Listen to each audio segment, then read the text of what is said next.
Well, good evening. How are you all doing? Good. Let's see, where to begin exactly? How many of you, when you picture your last day, I mean like your real last day, the end of your life, want to die of old age? Not a debilitating disease or an accident, but of old age, whatever old age means. So raise your hands. Y'all probably should have your hands up, right? Okay, put them up. Y'all want to die of old age, keep them up. I do too. That's how I want to go. Unfortunately, according to the CDC, our own Centers for Disease Control, us over here, we're the only ones that are going to die of old age. Nice. 70% of the people in the United States today are supposed to die from a diet-related illness. You guys work with public health folks in your own work and around the state and probably outside of the state. What I think has begun to change in this country that is beginning to have a very profound effect is some of these issues related to obesity, how many diet-related illnesses there are, whether it's diabetes or heart disease, changing patterns we're seeing in those things, health care and the crippling cost of health care.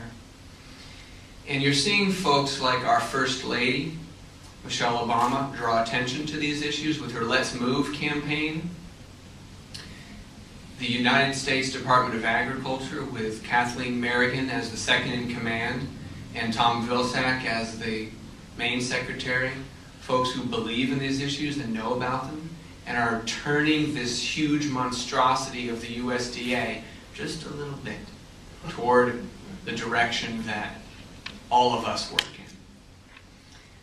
I was speaking to a cafeteria coordinator at a school up in the Northeast Kingdom, and she said that the only time when their school lunches do not meet the requirements, the nutritional requirements set out by the government, is when they are using only USDA commodity supplied ingredients. Now that seems crazy to me. In addition to some of those kinds of things, I don't know if anyone recently heard about the Too Fat to Fight report. 25% of military recruits are kicked out and told to slim up because they are not fit for military service because of being overweight or obese. 25%. Now, I don't know about you, but I've been looking for a long time on how to get some money out of the Department of Defense. I'm starting to think this might be a good way to do it. Not to have our young men and women be so fit that they can go off to wars, but I think we can squeeze a few billion out, don't you think? They got more than their share. The U.S. Department of Agriculture, by the way, is the second largest department after Defense.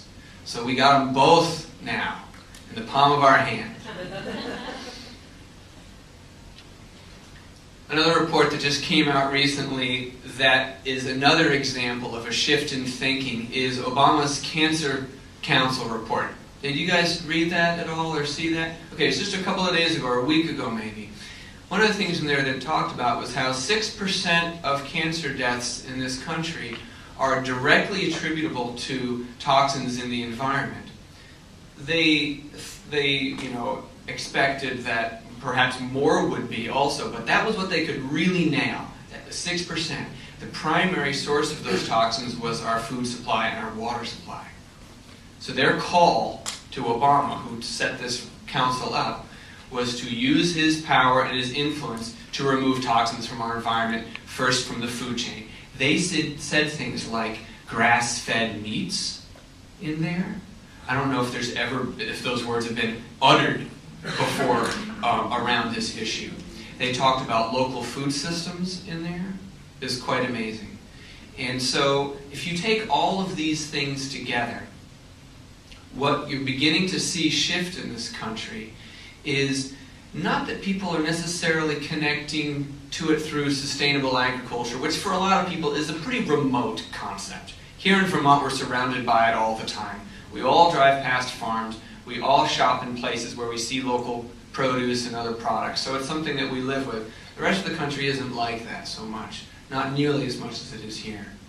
But through this issue of our health and obesity, both economically and through our readiness, our military readiness, as well as many others, I think we're going to start to see some more resources flow into healthy food systems, access to fresh food, access to local food, and begin to see it hopefully through the school system. Michelle Obama, the First Lady, talks about trying to get rid of obesity in one generation. Not that the rest of us she's given up on, but that starting with kids now through the school system is a way to retrain eating habits. And for many kids in this country, especially in rural areas in Vermont, more than half of their calories come from the meals they have at school. I think in the Northeast Kingdom, it's between 50 and 70% of their calories in the day come from school meals. So in poorer regions, there are not other meals at home waiting for them when they get home from school. They are sent home in some cases with leftovers. They come for breakfast and then lunch again. And so that is a key way to tackle and to retrain some of these habits that we have all gotten into. There's also $15 billion, with a B, billion, in the healthcare bill that passed. That's for prevention. That has never happened before, as far as I know. That amount of money focused on that. Preventative healthcare has a lot to do with our diets as well as exercise. So there's another source. I'm almost thinking about the money. Where can we get the money to do what we all know we need to do already? So those are a few little pots that I've discovered recently that I'm awfully excited about. Okay, so we kind of got to this place somehow also. I just wanted to back up and do that a little for you too. I guess just briefly by way of introduction of me, I started saving seeds. I grew up gardening with my dad, who grew up in a farm school in California. But I started saving seeds when I was 19 and sharing them with people, put out a little seed catalog, and that's grown from this hobby to a smaller business to a little bit of a bigger business. And I'm fortunate to have a nice crew of extremely smart people at home doing all of the work so that I can spend part of my time out telling a story about what we do as a company and why it matters. But the whole purpose for me in starting Mowing Seeds was to help support the rebuilding of healthy food systems in Vermont and beyond.